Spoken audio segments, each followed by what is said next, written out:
ازيكم يا بنات يا حلوين، عاملين ايه؟ اخباركم ايه؟ وحشتوني وحشتوني وحشتوني. النهارده جايبه لكم كام موقف. ابني الصغير بيعمل فينا كل موقف وموقف، بيطلع من عينينا كده، مش عارفين نعمل معاه ايه. ادعوا له ربنا يهديه وربنا ينجحه.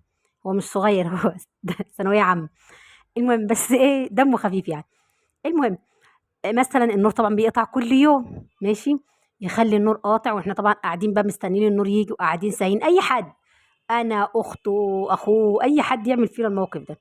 وطبعا قاعدين ساهين، كل واحد قاعد في مكان، ومثلا يجي مغطي وشه، لابس مغطي وشه كله بحاجه سودة وما يتكلمش.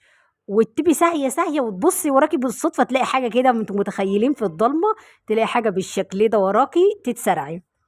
دي حاجه بيعملها فينا على طول. والمهم ان كل مره بنتخض. مثلا يخلي اخوه في الحمام او اخته، بقى قاعدين بقى في الحمام بقى، بيت الراحة زي ما بيقولوا، ويجي معدي من الطرقة هابد الباب هبدة، يخلي اللي في الحمام يت يعني يترعب. المشكلة بيعمل كل الحركة دي كل مرة كل مرة كل مرة، وبرضه بنتخض.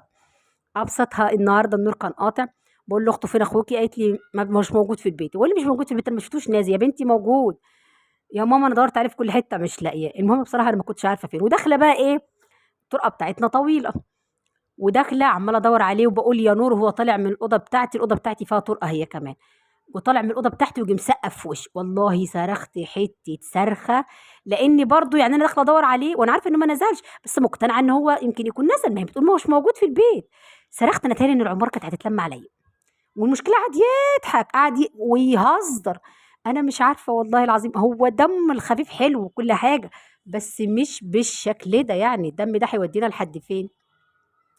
مش عارفه. المهم بيعمل فينا كل موقف وموقف و... وكده يقعد بس يقعد يغلس عليكي. هو معرفش، الحمد لله الحمد لله، ربنا يهديه ربنا يهديه وينجحه. هو دمه خفيف والله، بس بيعمل فينا مواقف كتير بهذا الموضوع بصراحة. واخوه بيتضايق منه واخته.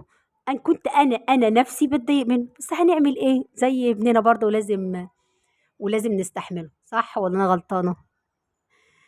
تابعونا بقى واشتركوا في القناة وفعلوا الجرس عشان يوصلكوا كل جديد من تكاتنا ومن مواقفنا ومن حكايتنا. ولو عندكم موقف حلو احكوا لنا عليه، احكوا لنا عليه. هنقولوه، الناس تتعظ منه تضحك، مواقف تضحك كده يعني، يبقى في بينا حوار ونقاش. مستنياكم تدعمونا ومستنياكم تنورونا في القناة ان شاء الله.